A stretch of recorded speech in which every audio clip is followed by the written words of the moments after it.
Sun catcher, take one.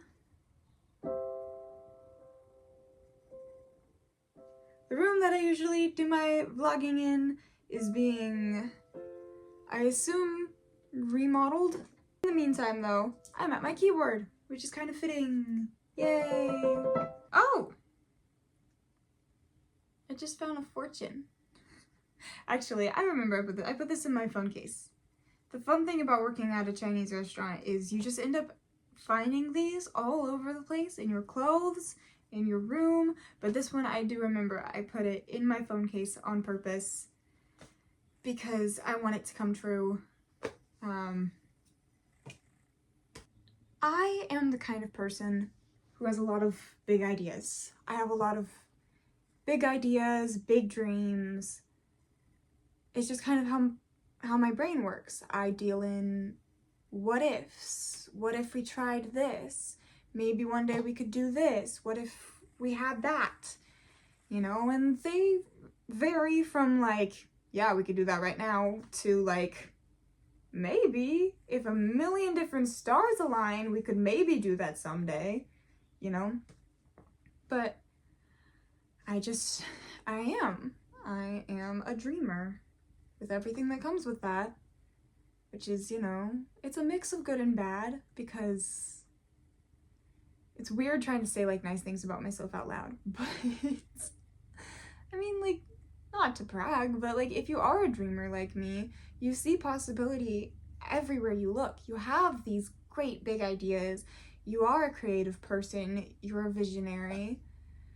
But obviously there is the downside of that, where it's like you can be irresponsible, you can be easily distracted.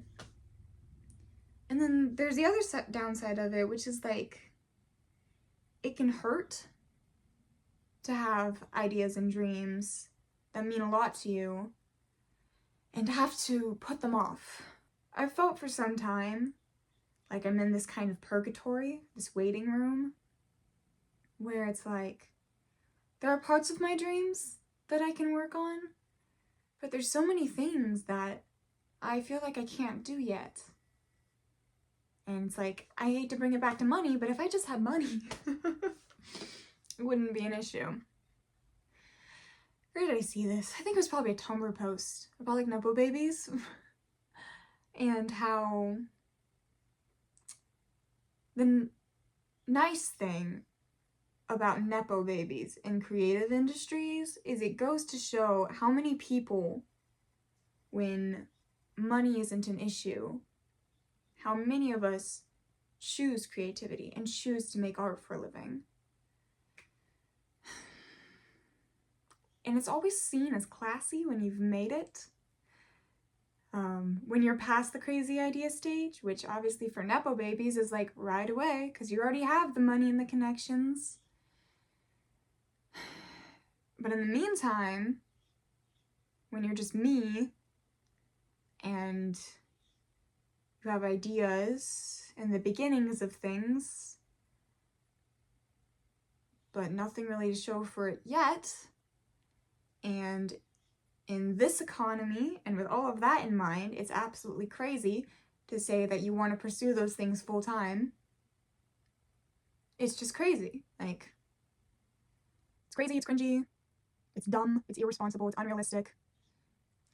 The reason it can be so hard to be a creative person, especially if you want to do any kind of creative work full time, and especially if you're starting from scratch and you don't have anything to show for it yet. Because, you know, people think you're crazy until you achieve things, but while you're trying to, it's like, what are you doing? This world doesn't make space for creative people. You have to make your own space. And I've realized recently that that's part of what I've always kind of done with my songwriting. I'm a person who craves a safe space. A space to feel whatever emotions I'm feeling in the present, no matter how inconvenient or unrealistic or burdensome, overreacting, overdramatic, whatever. Whether it's happiness, a crush, whether it's anger, which is a hard one for me to give myself permission to feel, or sadness, which is an easy one to give myself permission to feel. I love sad songs. I love writing sad songs. I mean, that's the whole thing, right? When you have these big emotions that the world doesn't really make space for and you don't know where else to put them, you make your own art and you put it in the art. And I just always love that about a song, where it can be so short or so long, but typically these days they're like 3 to 4 minutes, often shorter these days actually. But they can hold these limitless emotions. They hold so much space for whatever you're feeling. And then when I share my songs with people and they hear them, it becomes the space for their own personal emotions and experiences. And even a short song has more than enough space for all of us. And I just think that's cool. But that's kind of the whole task. You know, being an artist, whatever that means to you, the whole task, and it's kind of a lifelong thing, is just carving out space to do that. And, you know, I want to do that.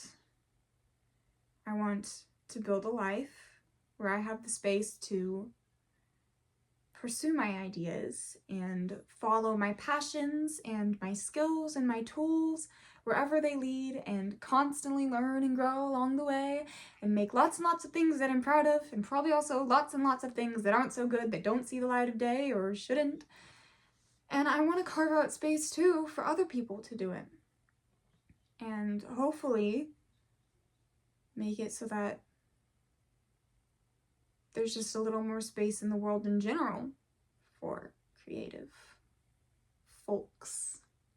The whole task of being an artist is carving out space for your art. And sometimes that looks like swimming upstream. Sometimes that looks like going against the grain. Sometimes that looks like losing your mind and taking the plunge and just going for it, even if you have no money. So, yeah, take 2.